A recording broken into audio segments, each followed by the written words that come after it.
Nós vamos dar continuidade à série de sermões nesse mês de agosto, que é um discípulo. Nós temos lido e temos falado sobre o texto de Mateus capítulo 10. Vou dar continuidade essa noite ao texto, especificamente nos versos de número 16 até o verso de número 23. Abra sua Bíblia no Evangelho segundo Mateus, capítulo de número 10, verso de número 16 ao verso de número 23. Mateus capítulo de número 10, do verso de número 16 ao verso de número 23, diz assim a palavra do Senhor: Eis que eu vos envio como ovelhas para o meio de lobos. Sede, portanto, prudentes como as serpentes e simples como as pombas. E acautelai-vos dos homens, porque vos entregarão aos tribunais e vos açoitarão nas suas sinagogas. Por minha causa sereis levados à presença de governadores e de reis, para lhes servir de testemunho a eles e aos gentios. E quando vos entregarem, não cuideis em como ou o que haveis de falar, porque naquela hora vos será concedido o que haveis de dizer. Visto que não sois vós os que falais, mas o Espírito de vosso Pai é quem fala em vós. Um irmão entregará à morte outro irmão, e o pai ao filho. Filhos haverá que se levantarão contra os progenitores e os matarão. Sereis odiados de todos por causa do meu nome. Aquele, porém, que perseverar até o fim, esse será salvo. Quando, porém, vos perseguirem numa cidade, fugi para outra, porque em verdade vos digo que não acabareis de percorrer as cidades de Israel, até que venha o Filho do Homem. Vamos nos dirigir ao Senhor mais uma vez em oração. Obrigado, Senhor, por Tua palavra e o privilégio, ó Deus, de termos a Tua palavra falando conosco nesse momento. Maravilhosa é essa graça, Senhor, que nos permite falar contigo, mas nos permite ouvir aquilo que o Senhor tem a dizer para nós. No tocante ao que é sermos discípulos de Cristo, ensina-nos, nos instrui nessa noite, ó Pai. E faz isso através do pregador, para que a igreja também possa, de maneira fiel, responder, ó Deus, com fidelidade, com dignidade e com temor do Senhor. Essa é a nossa oração em nome de Jesus. Amém. Não é tolo aquele que abre mão daquilo que não pode reter, para ganhar o que não pode perder. Vou repetir. Não é tolo aquele que abre mão daquilo que não pode reter, para ganhar o que não pode perder. O missionário Jim Elliot, antes de partir para o Equador e dar a própria vida entre os Waorani, disse essa frase. Está lá em um dos seus diários. E essa frase ela não vem de um idealismo juvenil, não vem de um emocionalismo ou romantismo missionário. Ela brotou de um entendimento profundo do Evangelho, tanto por parte do Jim Elliot, que nós conhecemos mais a respeito da sua esposa, Elizabeth Elliot, que escreveu vários livros e também continuou a obra missionária que o seu marido começou. Mas ela vem de um sentimento que parte de um fato histórico. Cristo morreu, ressuscitou, subiu aos céus e reina. E esses fatos são verdadeiros, têm implicações eternas. Jim Elliot e seus companheiros sabiam que o chamado de Jesus para o discipulado tinha um custo muito alto. Sabiam que eles precisariam abrir mão dos convites para o conforto, porque eu não sei se você reparou, mas o cristianismo ele não te convida para um conforto nessa terra. Ele te promete um conforto eterno, que a palavra vai chamar de descanso. Mas aqui ele não promete nenhum tipo de conforto. Pelo contrário, ele também é um convite para abrir mão de qualquer tipo de prestígio, de relevância, e é um chamado para carregar a cruz, mesmo que isso custe a sua própria vida. Jim Elliot sabia disso quando decidiu ir pregar o evangelho para uma tribo tão perigosa no Equador. E o que parecia ser promissor, porque ele chega naquela terra e ele é bem recebido pelos os índios Waorani ali, mas logo depois descobre-se uma emboscada e ele e seus companheiros são mortos brutalmente. E aqui em Mateus capítulo 10, Jesus deixa tudo isso muito claro para aqueles que querem seguir o caminho do discipulado. Jesus envia seus discípulos para uma missão que exige essa disposição radical, ir com coragem e fidelidade, custe o que custar. E como nós seremos enviados para a morte? Aliás, enviados para a morte é o tema do nosso sermão dessa noite. Como é que nós seremos enviados para essa morte? O texto que nós lemos nos dá 3 ideias de como esse envio pode ser feito. Aliás, de como ele deve ser feito. Primeiro, com simplicidade e prudência. Veja os versos de número 16 a 18. Eis que vos envio como ovelhas para o meio de lobos. Sede, portanto, prudentes como as serpentes e simples como as pombas. Acautelai-vos, porém, dos homens, porque vos entregarão aos tribunais e vos açoitarão nas suas sinagogas. E sereis por minha causa levados à presença de governadores e de reis para lhes servir de testemunho a eles e aos gentios. Quando Jesus começa falando com esse eis que, mais uma vez, ele está chamando a atenção para algo urgente e surpreendente. O envio desses discípulos aqui não é tranquilo, não é uma viagem de curto prazo, como costuma acontecer nas férias, em muitas igrejas, em muitas organizações. Não é apenas um trabalho evangelístico de um dia pontual, é um trabalho que coloca essas pessoas que são chamadas de discípulos no meio de pessoas que querem devorá-los. No Antigo Testamento, a ovelha simboliza a vulnerabilidade e dependência. Você sabe disso. O Salmo de número 23 fala sobre essas ovelhas que estão diante desse bom pastor, a quem eles sabem que nada faltará, se confiam nele, mas sabem que estão ali no meio do vale da sombra da morte, estão sendo protegidos dos inimigos e tudo mais. E é esse mesmo símbolo de uma ovelha que é colocado para falar a respeito do servo sofredor em Isaías 53:7. Ele foi oprimido e humilhado, mas não abriu a boca. Como cordeiro foi levado ao matadouro, e como ovelha muda perante os seus tosquiadores, ele não abriu a boca. Cristo não promete uma missão confortável. Ele descreve o cenário para nós. E eu acho maravilhoso que o Evangelho faça isso, porque quando nós lemos textos como esse, que infelizmente não são os textos, os versículos que você verá sendo difundidos nas redes sociais com a mesma frequência que promessas de prosperidade ou promessas de proteção, palavras que são mais consoladoras. Você não vai ver isso. A equivalência ela é quase injusta, porque ninguém quer morrer, ninguém quer ser lembrado que ser discípulo de Cristo significa estar disposto a morrer, custe o que custar. Mas o Senhor, Ele deixa claro para nós. E Ele faz isso dando o exemplo, Ele faz isso colocando essa conta nele mesmo. Ele mesmo é o Cordeiro que foi enviado e morto.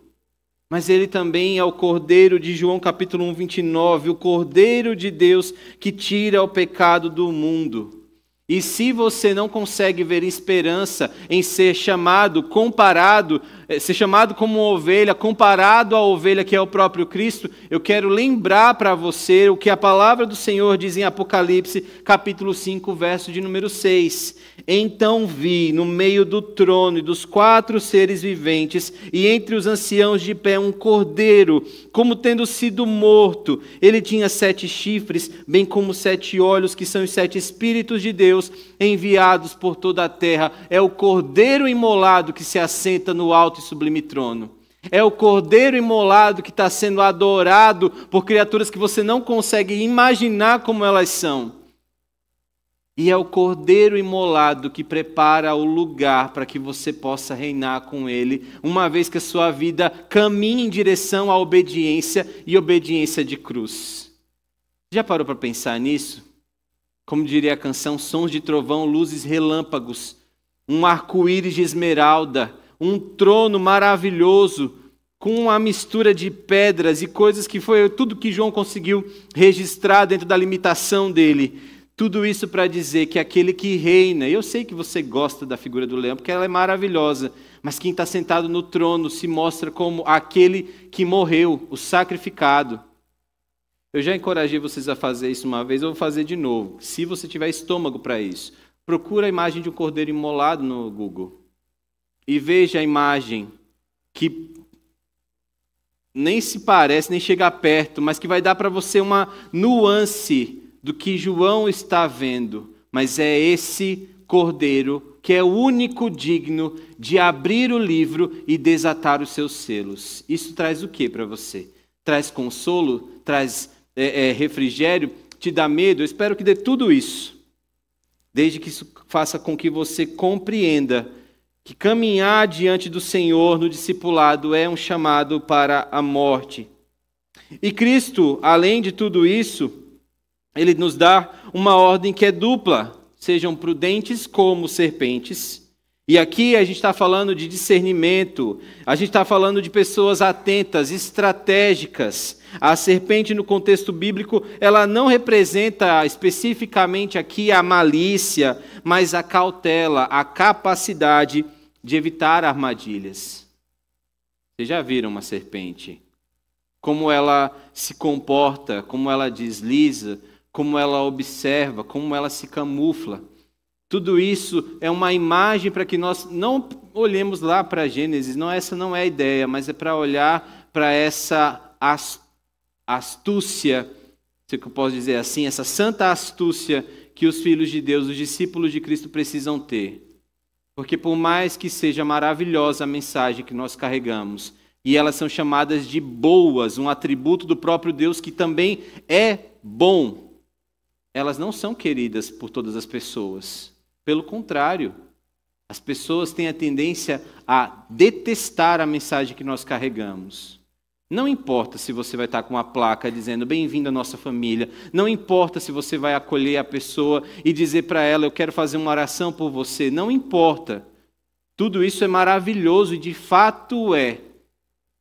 Mas quando essa mensagem começa a confrontar corações pecadores que odeiam a Deus, aí a gente vai perceber que, na verdade, ninguém quer ouvir o que a palavra de Deus tem a dizer. Por isso, a necessidade de sermos prudentes como a serpente. Eu estou usando o exemplo do evangelismo porque ele também é fruto de um pensamento estratégico.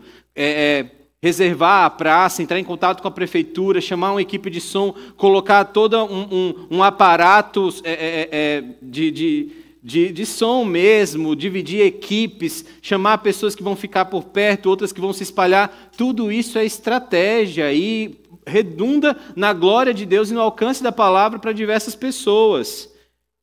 Mas por mais lindo que foi o evangelismo, não podemos ser ingênuos. Quando a gente vai discipular alguém, a gente compreende o quanto o coração humano está inclinado para as coisas da carne. E se não for o Espírito de Deus para fazer essa mudança e trazer à vida aquele que estava morto, as pessoas vão continuar odiando aqueles que pregam o Evangelho.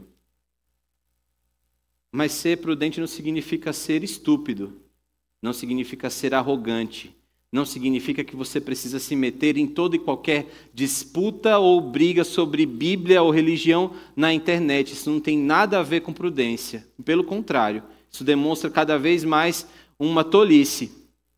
A palavra do Senhor, o próprio Cristo nos ordena a sermos prudentes como serpentes, mas simples como pombas. E a palavra que significa, usada aqui, é puros.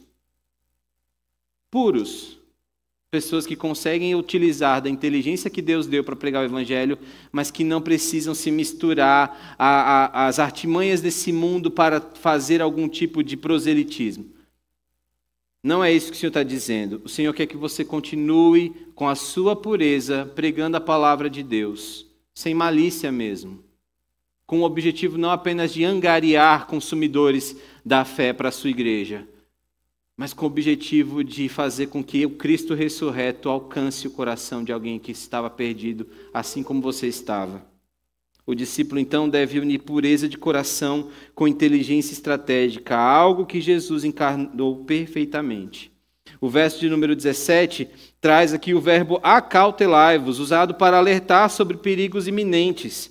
E eles seriam levados a tribunais, ou seja, conselhos locais, eles seriam açoitados nas sinagogas, eles seriam indicados levados a sofrer uma perseguição religiosa e não apenas sistemática. O verso de número 8 vai ampliando o alcance dessa sujeição ao mal, à ojeriza do mundo, dizendo que governadores, como o próprio Pilatos, e reis, como Herodes, ouviriam o testemunho, e não apenas Israel, mas também os gentios.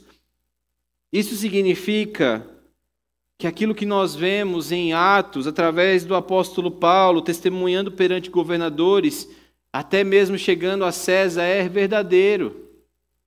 Os nossos estão enfrentando as autoridades para dizer: eu creio no que eu creio e nada do que esse mundo possa fazer ou oferecer vai mudar a minha opinião. A pergunta é: você está disposto a isso também?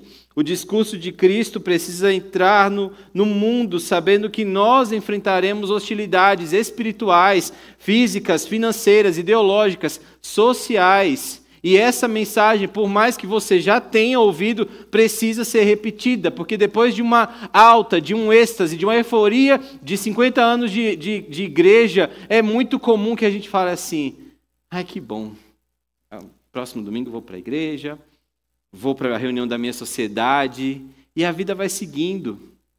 Não, a vida não é assim que funciona. Para nós, nós não baixamos a guarda. A palavra cautelai-vos aqui também era utilizada para dar essa posição do pugilista, de alguém que jamais baixa a guarda. Mesmo que ele não esteja sendo atacado num momento, mas ele sabe que a qualquer momento alguém vai atacá-lo. Então ele está sempre preparado, não para atacar de volta, mas para se defender. Você não foi chamado para ingenuidade. O cristianismo é muito verdadeiro em dizer para você que no mundo você terá aflições. Nós precisamos ter a prudência que evita as armadilhas, mas a simplicidade que preserva o testemunho. Em segundo lugar, meus irmãos, além de sermos simples e prudentes, o Senhor diz que nós devemos, para responder essa pergunta do que é um discípulo e de como nós seremos enviados à morte, precisamos fazer isso falando pelo Espírito. Verso de número 19 e 20. Quando vos entregarem, não cuideis em como ou o que haveis de falar, porque naquela hora vos será concedido o que haveis de dizer, visto que não sois vós o que falais, mas o Espírito de vosso Pai é quem fala em vós. Jesus não diz se forem entregues, mas ele diz quando vocês forem entregues. Ou seja, a perseguição ela é certa, mas a preocupação com a defesa não deve nos consumir. Sabe por quê? Porque desde Joel o Senhor fez uma promessa ao seu povo, dizendo que eles seriam cheios do Espírito Santo. Antes de subir aos céus, Cristo diz: fiquem aqui em Jerusalém, aguardem, porque essa promessa do poder de Deus vai vir sobre vocês, e vocês serão as minhas testemunhas, é o que diz lá em Atos capítulo 1. Vocês receberão poder para testemunhar. E aí, quando a gente passa para o capítulo de número 2, um som como de um vento impetuoso alcança aquela igreja que estava reunida, esperando em oração, e línguas como de fogo começam a cair sobre aqueles homens que estavam aguardando. E eles recebem poder, eles começam a falar sobre as grandezas de Deus. É o que Lucas no capítulo 2 de Atos fala. E não apenas isso, diz que enquanto eles falavam, todas as pessoas daquela região e os que estavam se chegando para celebrar a festa de Pentecostes, eles começam a compreender em sua própria língua.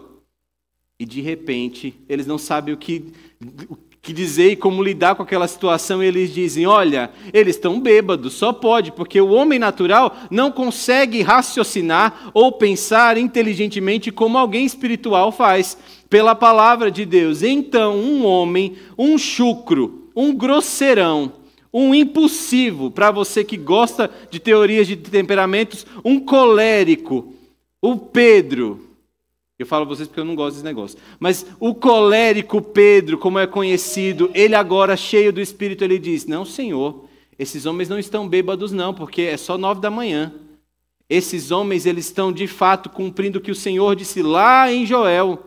E agora, com a autoridade do Espírito Santo e do poder, eu digo para vocês que o Cristo que Davi falou, vocês crucificaram. Se você acompanhou a história de Pedro, se você leu como Pedro era, seu comportamento, seus instintos, suas emoções, suas falas, você jamais diria que é esse mesmo homem que com autoridade prega a palavra do Senhor, e a palavra do Senhor vai dizer que ouvindo eles estas coisas, compungiu-se-lhes o coração e perguntaram a Pedro e aos demais apóstolos, que faremos, irmãos? O verso de número 41 do capítulo 2 de Atos diz, então os que lhe aceitaram a palavra foram batizados, havendo um acréscimo naquele dia de quase 3.000 pessoas. Você está preocupado com o que você vai falar? Você tem medo que algum progressista, que alguém que tenha uma faculdade que odeia a palavra de Deus, a tradição judaico-cristã, você está com medo do que eles vão falar ao seu respeito? Está com medo deles colocarem você à prova? Meu querido irmão, você não precisa temer, porque se o dínamos, se o poder do Espírito Santo habita em você, como eu creio que habita, então você precisa apenas vencer orgulho, medo, intrepidez e dizer aquilo que a palavra do Senhor diz. É o próprio Cristo que diz, não cuidem como vocês vão haver de falar, porque naquela hora vos será concedido o que haveis de dizer. Mas eu preciso lembrar aos irmãos que por mais que o Senhor possa fazer de maneira miraculosa, que você fale alguma coisa que você nem sabe como saiu, a sua responsabilidade é que a palavra do Senhor habite ricamente dentro de você.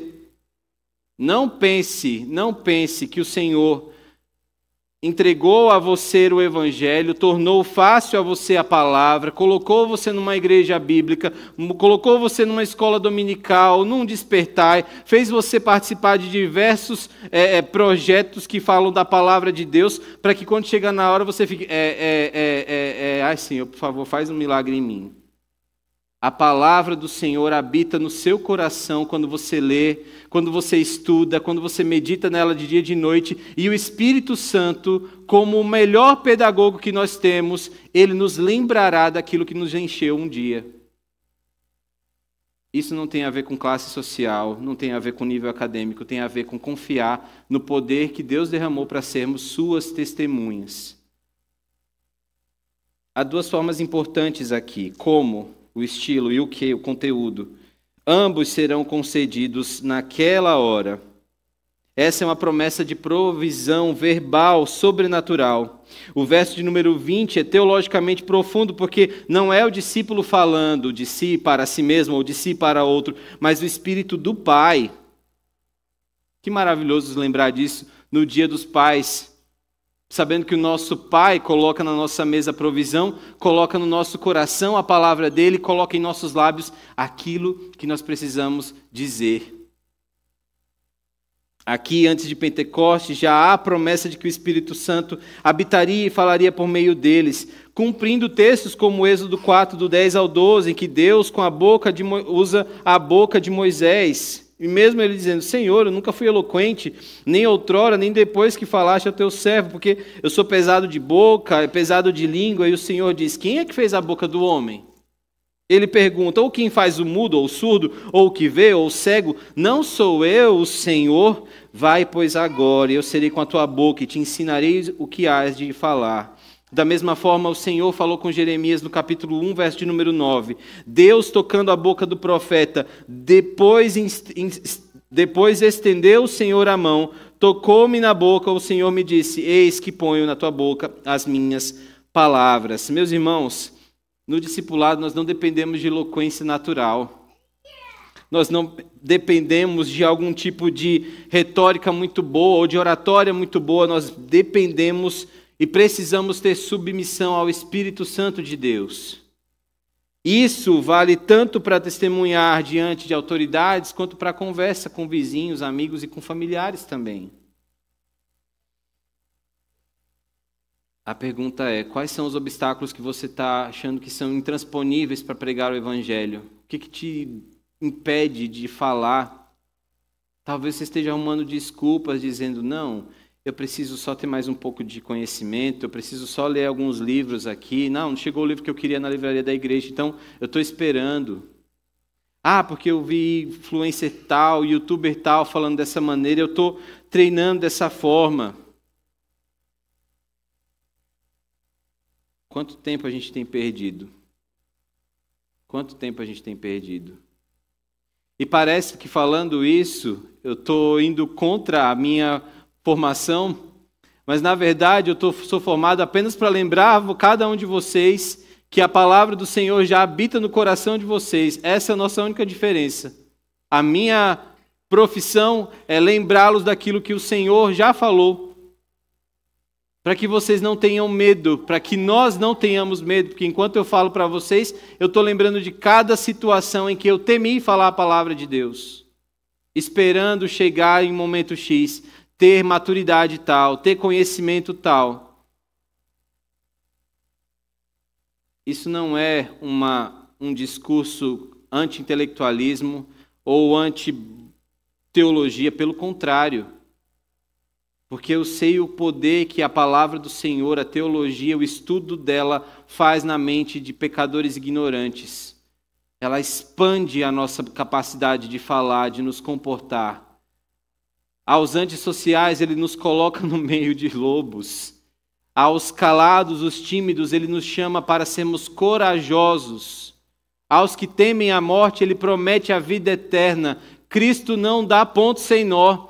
Ele não dá a você uma promessa ou uma missão em que ele não possa prometer algo melhor. Então, contra esse medo que te assedia, esse pecado de achar que numa oportunidade X, num determinado momento da vida, você vai conseguir pregar o Evangelho, a palavra do Senhor diz, a provisão é minha. De Gênesis a Apocalipse sou eu que tenho enchido a boca daqueles que vão pregar a palavra. E se você é cheio de Deus, se você é cheio do rio de águas vivas, qualquer tipo de obstrução é pecaminosa. O que a mulher samaritana queria como algo que matasse sua sede? Jesus disse, vai matar sua sede é de muitos outros. Não vai nem conseguir controlar. E não bastou muito. Ela não precisou de uma formação. Pouco mais em seguida, essa mulher sai correndo, ela abre mão da sua vergonha, ela abre mão da sua solidão, ela abre mão do desprezo que ela causava nos outros para dizer, venham ouvir o que esse homem falou ao meu respeito. Não será por acaso ele, aquele que havia de vir o Messias?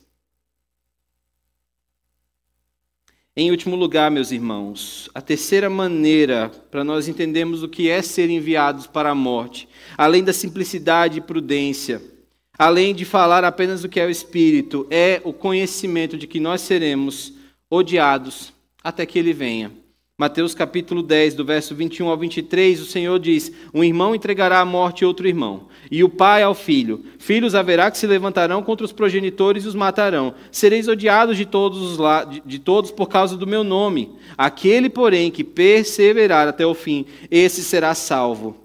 Quando, porém, vos perseguirem numa cidade, fugi para outra, porque em verdade vos digo que não acabareis de percorrer as cidades de Israel, até que venha o Filho do Homem. Esse verso de número 21 descreve a ruptura familiar, que é o cumprimento direto de Miqueias 7,6, pois o filho despreza o pai, a filha se levanta contra sua mãe, e os inimigos do homem são os da sua própria casa. E o verso de número 22 destaca o motivo, por causa do meu nome. Não é por política, não é por gosto pessoal, não é por militância cultural, mas é por fidelidade a Cristo.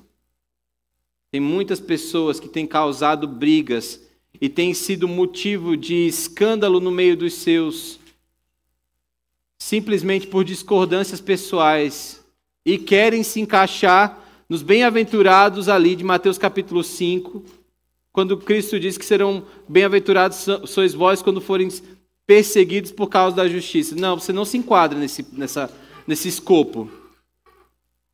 Se não é a obediência a Cristo que faz com que algumas pessoas te odeiem, talvez você só seja chato mesmo. Talvez você só seja uma pessoa insuportável de lidar. Você não sabe comunicar o evangelho. Talvez não seja preconceito que as pessoas tenham contra você. É você que ainda não foi cheio do Espírito Santo mesmo. Mas para aqueles que pregam a palavra de Deus e são conhecidos por isso, essas rupturas familiares, que também são promessas do próprio Cristo, elas vão acontecer por causa do nome dele. E então, a única resposta para situações como essa é a perseverança. O verbo perseverar aqui traz a ideia de resistir sob o peso. Eu não sei se você já viu aqueles vídeos de Instagram, que eles colocam vários tipos de coisa. Colocam uma bola de vidro, colocam aquele negócio pesado assim em cima para ver até quando ela começa a estourar, e fazem isso com diversas coisas. Imagine essa situação. Perseverar é estar sobre um peso tão grande que pareceria te destruir, mas que não vai destruir aquilo que não pode ser tocado. A frase do Jim Elliot que eu disse no começo, quando ele diz, não é tolo aquele que abre mão daquilo que não pode reter, ele está dizendo que não é tolo aquele que abre mão da sua própria vida, porque nenhum de nós tem controle dela, nenhum de nós tem força suficiente para poder sustentá-la até o fim. É o próprio Deus. É o próprio Deus.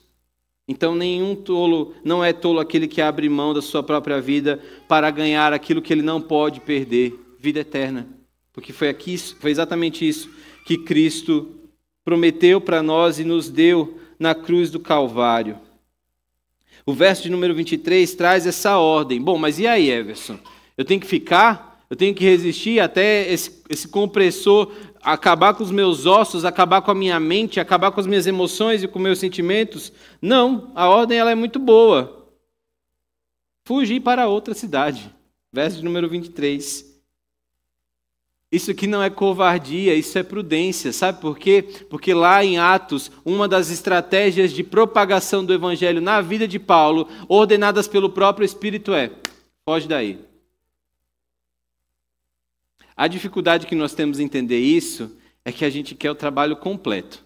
A gente quer pregar o evangelho para a pessoa, que já é uma coisa difícil para nós, e daí nós queremos que ela diga, sim, é verdade, eu estou precisando disso. Onde é que eu batizo? Né? A gente acha que toda pessoa que a gente vai pregar o evangelho é como o eunuco Eutíope, né? Que vai dizer assim, eu posso ser batizado aqui? O que me impede?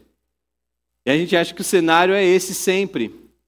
E aí a pessoa ela vem para a igreja, a gente vai ver ela participando do catecúmenos, do discipulado, do ECC, a gente vai ver ela participando de tudo, e depois ela vai ser um oficial da igreja, e aí no final a gente vai dizer assim, glória a Deus, eu participei de tudo isso. Ai, que bom. Não é assim que a palavra do Senhor funciona. Tanto que nós não somos responsáveis pelo crescimento de nada. Quem dá o crescimento é Deus. Então, se está pesado em algum lugar, se em alguma relação está pesado testemunhar de Cristo, perseverar, está gerando cada vez mais ódio, foge. Corre, vai pregar em outro lugar. Mas eu falei e a pessoa não entendeu, ela não está aceitando. Mas você falou, vai para outro lugar. Prega, vai continuar pregando. Seja num tempo oportuno ou não, continua pregando. Não se preocupe. A frase, até que venha o Filho do Homem, aponta tanto para vindas parciais de juízo, como a destruição de Jerusalém no ano 70 depois de Cristo, quanto para a vinda final em Apocalipse 6, quando o Cordeiro abre os selos que eu mencionei no começo do sermão. Assim, o discípulo olha para o fim, jamais com medo, mas com esperança, pois o Cordeiro que foi morto é o mesmo que reina e julga. Meus irmãos, o ódio contra os discípulos é inevitável, mas ele é temporário. Em compensação, a fidelidade a Cristo vale mais do que qualquer aprovação terrena, porque a glória futura, como Paulo fala em Romanos 8, verso 18, é incomparável. É incomparável. Está difícil com esse seu irmão incrédulo, que não aguenta mais ouvir aquilo que você tem a dizer? Está difícil com o marido incrédulo, que você tem santificado seu lar em oração, mas ele não responde ao Evangelho? não responde ao seu testemunho. Está difícil na faculdade, onde todo trabalho que envolve religião é para falar mal da sua fé e você continua dizendo, não é bem assim, não é bem assim, não é bem assim. Está difícil na escola, onde está todo mundo dizendo que a sexualidade é o que define a identidade. Você diz, não, eu sou homem, não, eu sou uma mulher, porque Deus me criou dessa maneira. Eles falam, ai, que bobo, crê em mitologia, agora está difícil para você. Eu preciso lembrar você o que a palavra fala. Tudo isso é temporário. Tudo isso é temporário. Persevere, meus irmãos, perseverem. Perseveremos todos nós naquilo que o Senhor nos entregou. A igreja lá de Atos capítulo 2, após ouvir essa mensagem incrível do apóstolo Pedro, eles perseveravam na doutrina dos apóstolos, ou seja, na fidelidade das Escrituras, no partilhar do pão, ou seja, na comunhão que era promovida pelo próprio Espírito. E tudo tinham em comum, não como um comunismo, mas como a prática do amor de Cristo. E o Senhor é quem acrescentava outras pessoas àquela igreja de tempos em tempos. A gente não precisa se desesperar com essas admoestações que o Senhor Jesus está nos dando. Se Ele nos envia para a morte, tenha certeza que o que Ele nos promete é vida que superabunda essa hostilidade do mundo. Você não precisa temer. Você não precisa temer. O seu Salvador é o Cordeiro que foi para o matadouro calado, mas que hoje reina soberanamente ao lado de Deus Pai e vai voltar para te buscar. Vai voltar para nos buscar. E Ele quer encontrar uma noiva perseverante, que não desistiu do Evangelho por pressões externas. Jim Elliot viveu como um discípulo disposto a renunciar a tudo para ganhar o que não pôde perder. Foi simples como a pomba, obedecendo a palavra do Senhor e até mesmo achando que ia ser promissor. Pode ser que ele tenha pensado isso. Mas ele foi prudente como serpente. No pouco tempo que ele teve, ele plantou uma semente do Evangelho, que a Elizabeth Elliot e outros missionários conseguiram colher anos depois. Ele falou pelo Espírito e perseverou até o fim. A morte de Jim Elliot não foi derrota, mas foi testemunho do poder do Evangelho. Para nós, no mês de missões da Igreja Presbiteriana do Brasil, a pergunta que nós devemos responder é: o que é um discípulo? E a resposta bíblica não pode ser moldada pelo conforto ou pela conveniência. Um discípulo é alguém que recebeu o poder do Espírito para ser testemunha fiel de Cristo, mesmo que isso custe a morte do nosso conforto, a morte da nossa reputação, a morte da nossa própria vida, se necessário. O verdadeiro discípulo segue o caminho do Mestre, assim como o Cordeiro venceu pela cruz e agora reina. Que o exemplo de Cristo e até mesmo do Jim Elliot e de tantos outros nos lembre que não é tolo quem perde o que não pode reter, para ganhar o que não pode perder. Amém. Fiquemos em pé, meus irmãos. Vamos orar mais uma vez. Bendito Senhor, diante de Ti, a Tua igreja, ó Pai, se arrepende de todo e qualquer medo pecaminoso, de toda e qualquer ingenuidade, Senhor, disfarçada de simplicidade. Nós queremos a Tua graça, Senhor, sobre nós. Queremos o Teu poder que se aperfeiçoe em nossa fraqueza. Esse poder que já nos foi dado, Senhor, e essa palavra, doutrina que também já nos foi dada de uma vez por todas, para fazer aquilo que nós somos chamados a fazer, pregar a Tua palavra. Senhor, ainda que isso nos custe, ó Deus, o amor de pessoas queridas, nos lembra, Senhor, que o Senhor nos amou primeiro e que com amor tem preparado para nós um lugar, ó Deus, de descanso. Nós queremos ser conhecidos como discípulos do Senhor, não apenas na nossa lápide, mas na nossa vida, enquanto temos ar e condições para viver. Faz-nos, ó Deus, pessoas que de fato abriram mão, ó Pai, de todos os prazeres desse mundo, para a graça e o prazer eterno de conhecer a Cristo. E que isso, Deus, seja refletido em pregarmos a Cristo e Ele crucificado. E apenas isso. Essa é a nossa oração em nome de Jesus. Amém.